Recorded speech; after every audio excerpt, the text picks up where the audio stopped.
Ashamaa harka fuunee daawwattoota hordoftoota Iftuu Nuuraa Tube akkam nagaa keessanii nageenyi koo kan jaalala isin biraa ga'u mee nageetti dhaama dhugaa. Assalamu alaikum warahmatullahi wabarakatuh. Kabajamtootaa fi hordoftoota keenya baga jiraattanii isiniin jedha. Nu hordofa waan nu haasa'uuf deemna. Egaan akkuma beekamutti samoona kana baay'ee adda bannee jirra. Sababni nuti banneef gaa beekamaadha. Xiqqoo haalli amma biyyattiin keenya keessa jirtu haala baay'ee mijataa miti, namatti ulfaataa, waan baay'ee hojjechuufis namatti ulfaataa.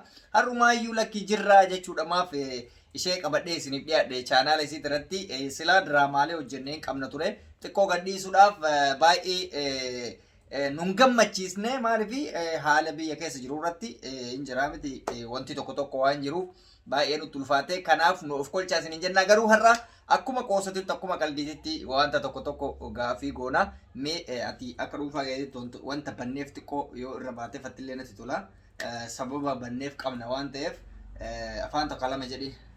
Wanni banneef amma waan deemaa jiru argutti jirtanii kanumaaf nutti hin tolle nu gammachiifne diraamaa hedduus dalaynee lafa keenya harkaa qabna. Gadhiisuun isin tulfatee xiqqoo ammoo isin gadhiifnee jirra aga tokkoof haa bohaartan jenne kanumatu nu balleessee nuuf falchaachaa asuman. Hayyee nuuf golcha naa ammas yaadni hangasiif immoo bifuma chaalenjitiin viidiyoo takka takkanii haasofna jennee qabannee mi'arra chaalenjii gabaabduu wayii akkuma gaafii akkuma qoosatitti si gaafadha. Fakkeenyaaf gaafii kana si gaafadhe dhellee sin gaafanne haaraa sitti ta'uu danda'a. Yoo isin qillee jaalallee baay'ee jaalatu tokko qabda haa jennu. Jaalalleen ati jaalatu kun eenyumaa olitti bakka bootaa nama tokkoof hin qabneef isaa qabda. Akka tasaa jaalalleen kee kun dhukkubsatee yookaan waan wayii ta'ee doktora wayii bira fidan. Gaafa doktora bira fidan sirriin dhaggeeffadhu deebii deebista. Gaafa doktora bira fidan doktora tokkocha malee homuusa yaaluu hin danda'u. Doktora tokkocha malee. Isa mootu jaalallee kee kana tasa lubbuu keetii ol waan jaalatuuf dhabuu hin barbaaddu. Tasallee miidhama isaa arguu hin barbaaddu.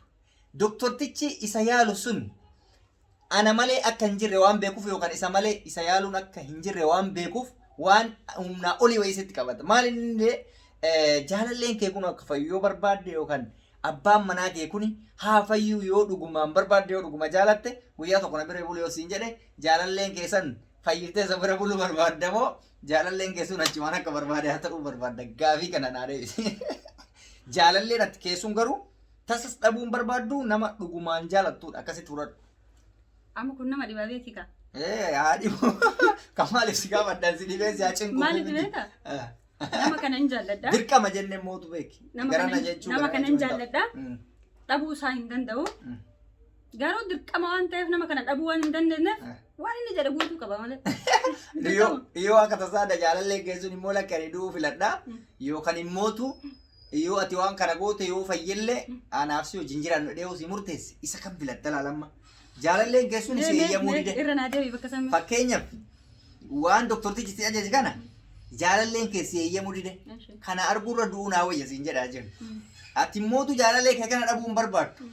Dirqama doktorticha ajaja isaa guutuu qabda. Kana keessa kan filadha ammoo yoo isaaf ishii jette jaalalleen keessu yoo fayyallee sitti hin deebi'u. Yoo immoo lakkii jette jaalallee keessaa hin argattu. Gaafii kana akkamitti deebista? Maal seetee taamu kun? Innummaan rakkoo sanirraa dhibee sanirraa haa fayyu. Malee. Ana haa jibbuun haa gatu rakkoo hin qabu. Fayyaa isaa barbaada. Homanni jedhe san hin godaane. Baay'ee. Dhugumaan jaalalleedha boota osoo nama tokko tokko taate lakkii naaduu malee ani waan biraatti ittiin seenuu jechuu dandeessa. Nagatu sawwayya inni fayyee yoo nagate rakkoo hin qabu. Garuu ammoo isaa akkasitti dhukkubsatu doktorri waan isaaf ta'u waan isa fayyisu ajaje isa gatuurraa inni sun fayyeetiin hin nagatu na wayya. Gaafii baay'ee jabaadha. Akka salphatti deebiste walumaa galatti kabajaan ati nama jaalatu tokko qabdu guddaadha jechuudha. Waaw kuni baay'ee waan nama dhibuudha. Innis ammas waa'ee jaalallee kanaa wal fakkaata. Jaalalleen sun kama ammaa kana haa jennu. Jaalalleen kee kan ammaa kun dirqama guyyaa cidhaa qabdan. Cidha keessan kana har'aa jennu. Guyyaa cidhaa kanarraa namni hafuu hin danda'u waan beekta. Guyyaa cidhaa kanarraa hafuu waan hin dandeenyeef akka tasaa harmeen kee biyya wayii jiraattee bakka jirtu sanitti rakkinni wayii hin jiraami yookaan karaa baduu yookaan wanti wayii isii yoo mudate dirqama si malee namni biraa dhaqqabuuf yoo hin dandeenye cidhillee sa'aatii san daqiiqaa 30 ta'e.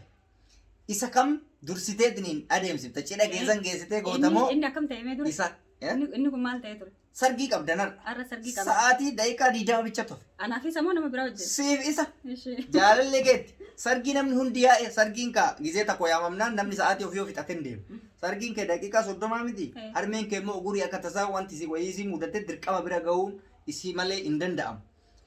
Jaalallee keessa wanti cidha godhattee geessitamoo yoo jaalalleen keessun immoo yoo akka tasaa sargii kana gatte ammallee wanni beekuu qabdu sargii kee kana yoo dhiiste amma booda deebi'ee si fuudhu jaalalleen keessun harmee keessan dhaqqabdamoo jaalallee kee kana sargii fixattee kaattee harmee kee bira deema. Kuni gaaffii cimaadha. Maas seeta beektaa amma kanarratti jaalallee kanas ni jaalladha. Sirriitti malee jaalladhu hin dandeessu. Haati kiyya sun ammoo dhimma dhuunfaatiif yookaan dhimma biraatiif malee dhimma lubbuu isii baasuu miti kana barbaadu. La dhimma lubbuuti bakka dhimma lubbuuti walumaa galatti kana sani jechuudha. Dhimma daruuritti yeroo san si qofa ka barbaachisu ati qofa isii barbaachisa. Jaalallee kiyya san amansiise. Amina manukaa sargii akkamitti amana sargii uummanni akkatti yaa'ee jira. Amma lama filattuu hin qabdu. Takka harmee keessan bira deemte isa gatu takka ammootu sargii keessan godhatte harmeen kee carraa isii baatetti bahu isa dirqama akkasii filachuu qabda. Maaliif kabajaan ati jaalallee keetti qabduu fi kabajaan ati harmee keetti qabdu akkamitti akka madaalamu si ilaaluudhaaf. Kuni gaaffii cimaadha. Cimaadha nan beeka. Inni ulfaata. Harmeen tiyyas harmee tiyya dhimma isii mudate san irratti dhaqqabuun dirqama. Jaalallee kiyyas ammoo guyyaa keeti oolchuu hin danda'u. Kana waan ta'eef ofin ajjeestu. Silaati maal murteessita akka hundettu. Ani murtiin kiyya irratti ummaa tiyyas dhabuun barbaadu. Jaalallee kiyyas dhabuun barbaadu. Yedduma tanatti hafuun barbaada. Du'u jechuudha kaakasta. Ani odoo taate garuu isa dhiisee diriin harmee tiyya bira deema. Lakke innis maaliif beektaa? Gaafa harmee tiyya biraa bahu isa qabadha waan ta'eef booddeen kiyyallee sumarra oola beeki. Si galeerame? Haati tiyya sun bakka ofirraa na baastee jirti. Ammaan booda wanni isin naawwatu hin jiru akka rabbiititti illee waan tokko haadha keessan gargaaramne namni waan akkasiisan malee jaalalli makii santu naa caala. Garuu akka rabbiitii fi gara fuula hundattuu haadha tiyya naa caala. Jedduu lamaanitti isas dhabuun summaa tiyyas dhabuun fedhu jedduu lamaatitti duudha. Kan duudha. Kiloroksii irra kaseera. Kiloroksii gachitti baay'ee bifa kanaan harmee teetii fi nama dhugaan jaalattu walqixa jaalatta jechuudha. Qixa jaaladha. Okey, kun ulfaata. Osoo ana taate garuu ammallee garuu anaafsii garagara ani duriyyeedha. Sargii san kalli olli inni deemnama biraatti heerumu jedheeni harmeeti. Maaliif beektaa? Ani wanni jedhuuf yoo dhugaan isaa jaaladhu malee harmee tana deebitee argatuu hin dandeessu. Jaalallee immoo gabrallee yoo jiran jiran maafi mushkila. Namni akka aadaa namaa boo hin jiru akkasitti sirreeffachuu. Lakkee allachuu dhabuu naa wayya. Kana sirreeffachuu qabda. Akka tasaa ta'e. Arganne. Deebii kana hin arganne. Nan beeka. Ati deebii kana hin arganne sirrii ka ta'uu qabu harmee ka ta'uu qaba. Maaliif jaalallee keessan dhiistaa jaalalleen du'e jaalallee biraa fide hin jenne qaama biraa sii fida.